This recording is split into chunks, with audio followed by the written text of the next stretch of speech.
For most men, reaching 85 means slowing down. Life becomes a rotation of quiet mornings, fading memories, and routine. But David Allan Coe never fit that description. He was never designed for silence, for politeness, or for obeying anyone's rules. He was the outlaw Nashville could not break, the prisoner who sang his pain into poetry, the man who took every scar and turned it into art. And now, after decades of being written out of history, he's roaring back louder than ever. What he's saying isn't just about music. It's about revenge, about corruption, about the price of truth in an industry that worships image but fears honesty. For over 60 years, Nashville's gatekeepers controlled the narrative, polished smiles, perfect suits, and a stage reserved for the obedient. But Coe has lived long enough to burn that illusion to the ground. He isn't begging for attention. He's exposing the foundation those smiles were built on. The boy they threw away became the man they couldn't silence. And at 85, as the sun sets on his legendary life, David Allan Coe is ready to tear open the curtain the grand ole Opry has kept closed for generations. Before the songs, before the tattoos, before the rebellion, there was only pain. David Allan Coe entered the world in Akron, Ohio, on September 6, 1939. His childhood was over before it began. His father remarried quickly. His stepmother despised him, and by age 9 she'd convinced the courts to take him away. She kept his sister. She threw him out. The message was clear: he was unwanted. From that moment, his life became a chain of institutions: juvenile homes, reform schools, correctional facilities. The world told him he was broken, and he believed them. At Star Commonwealth for Boys in Albion, Michigan, he learned cruelty firsthand. He was beaten until his hands bled, starved for discipline, punished for existing. He ran away countless times. Each escape ended the same way: caught, beaten, returned. Yet something fierce began growing inside him, a refusal to die quietly. While other children learned lullabies, Coe learned how to survive. Every punishment became a lyric, every wound a melody. The boy who had no one to protect him built armor out of rhythm and rhyme. Behind bars, he discovered the one thing he could control: his voice. The guards could break his bones, but they couldn't silence his songs. Prison didn't destroy him, it made him eternal. Inside those gray walls, Coe found both hell and purpose. The other inmates called him the singer. While others gambled and fought, Coe sat in corners scribbling words on scraps of paper, blending poetry with pain.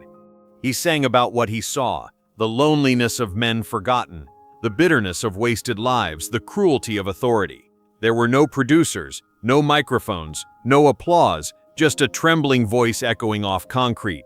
He started entering prison talent shows. Every time he won, the crowd-hardened criminals would stand in silence. Even the guards listened. His songs carried truth, and truth travels fast, even behind bars. He called it prison gospel. Songs born not from churches or chapels, but from the ache of survival. His music wasn't about salvation. It was about endurance. Later, Coe would claim he spent time on death row for killing an inmate who attacked him. The story remains disputed, yet the legend stuck. Whether myth or memory, it painted the picture perfectly. David Allan Coe lived on the edge of damnation, and somehow he found melody there. When he was finally released in the 1960s, he didn't walk out as a reformed man. He walked out as a storm, a drifter with a guitar, a notebook of songs, and a permanent rage against the system that had labeled him unworthy. The world wasn't ready for what he had become. When Coe arrived in Nashville, he was a walking contradiction: part poet, part ex-con, part prophet. He drove a black hearse and lived inside it, parking outside the Ryman Auditorium like a ghost haunting the birthplace of country music. People laughed when they saw him sleeping in that car, but he didn't care. Every night he'd walk Music Row with his guitar, daring anyone to listen. When they ignored him, he sang louder. Eventually, someone did. Tanya Tucker heard one of his songs, "Would You Lay With Me in a Field of Stone," and decided to record it. The song was haunting, tender, and impossibly honest. It soared to #1 in 1973, earning Coe instant recognition as one of Nashville's most gifted songwriters. But success didn't make him tame, it made him bolder. He didn't clean up for the cameras, he didn't soften his edges. While other artists were being molded into marketable stars, Coe stayed wild. His tattoos, long hair, and unpredictable temper terrified the industry's traditionalists. His albums Penitentiary Blues and Requiem for a Harlequin were unlike anything country had ever heard. They were gritty, psychedelic, and soaked in reality. He sang about pain, sin, and redemption, not the postcard version of country life, but the kind carved into the skin of men who'd lived it. The outcasts, the bikers, the drifters, they saw themselves in him. He wasn't a star to them, he was family. For every executive who called him too dangerous, 10,000 fans called him honest. While the industry tried to ignore him, Coe decided to mock it. He invented the mysterious rhinestone cowboy persona, a masked, glittering parody of the Nashville elite. Where others begged to fit in, he stood on stage shining like a mirror that reflected their hypocrisy. In 1976, he released Long-Haired Redneck and You Never Even Called Me by My Name, songs that laughed in the face of Nashville's formula. One verse even called out the industry directly, pointing out every cliché in country songwriting. Fans loved it. They didn't just laugh, they cheered. It was rebellion wrapped in rhythm. While Jennings, Nelson, and Christofferson were accepted as rebellious but safe, Coe was labeled uncontrollable. But he didn't care about headlines or handshakes, he cared about truth. And truth made enemies. He wasn't invited to the Opry. He wasn't featured on radio specials. He was excluded from industry galas. Yet his shows were packed, sweaty electric gatherings of bikers, outlaws, and dreamers who believed every word he sang. When he shouted, "This is for the ones who never got invited," the crowd roared. Every performance was a middle finger to the system that had decided he wasn't good enough. But that system was about to fight back in ways he never imagined. The Grand Ole Opry, country music's sacred temple, had turned singers into legends for decades. For Coe, it became a locked gate he would never pass through. In 60 years of performing, he was never invited once. Not for a song, not for a guest spot, not for a single introduction. Behind the scenes, the story was whispered for years. Some said his criminal past made him bad for the brand.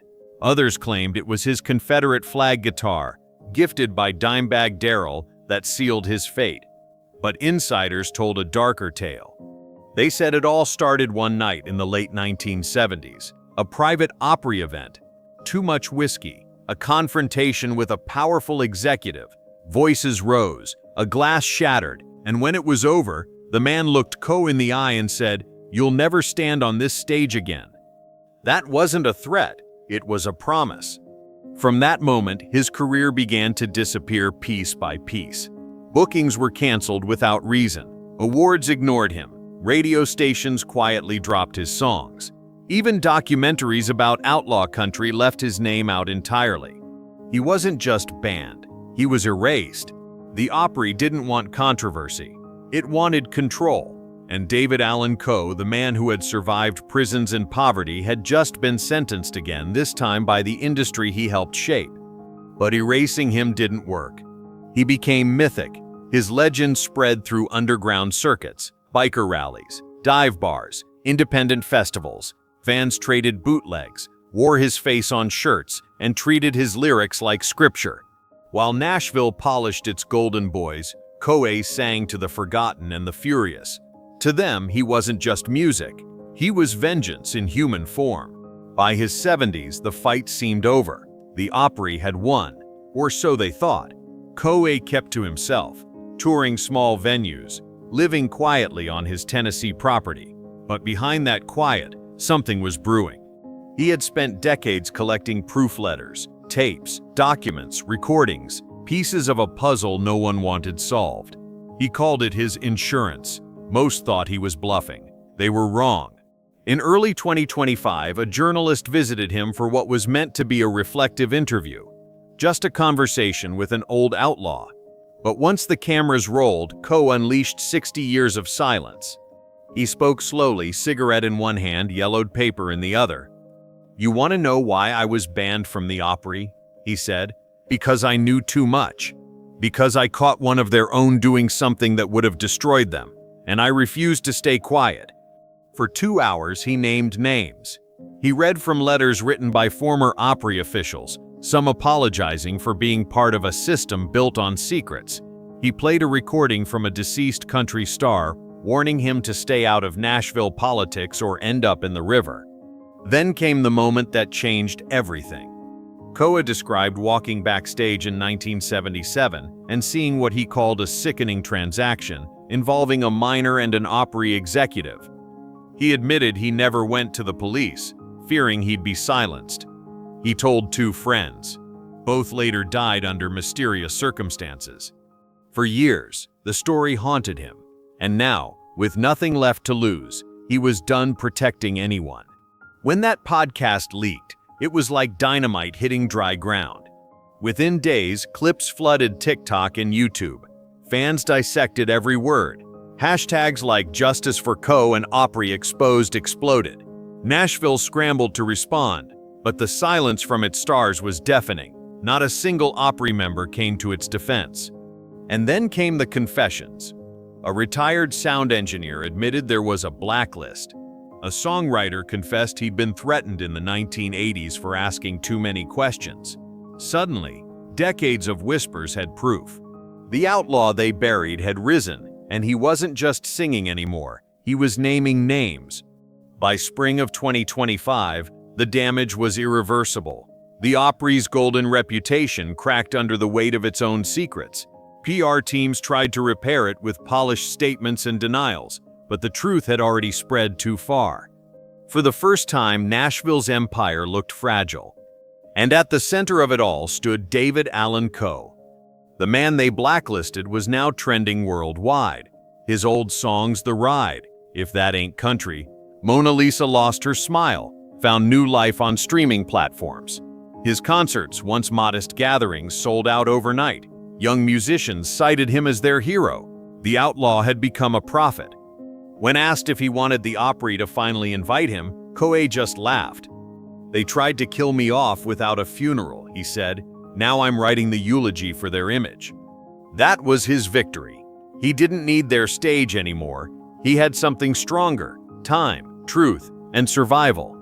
From a beaten boy in Ohio to a forgotten name in Nashville, he had outlasted them all. Every gatekeeper, every executive, every voice that said he'd never matter, they were gone, and he was still standing. These days, he spends his time on his porch in Tennessee, surrounded by his guitars, old notebooks, and the ghosts of every song he ever wrote. The hair is gray, the hands are weathered, but the fire in his eyes still burns. He doesn't play for approval, he plays for freedom. Because in the end, David Allan Coe didn't just destroy the Opry, he exposed the truth behind it, and that truth can never be buried again. They erased his name from the record books, but they forgot one thing. You can't erase a man who wrote his legend in blood, grit, and honesty. He wasn't born to be accepted, he was born to be remembered. And now, at 85, he finally is.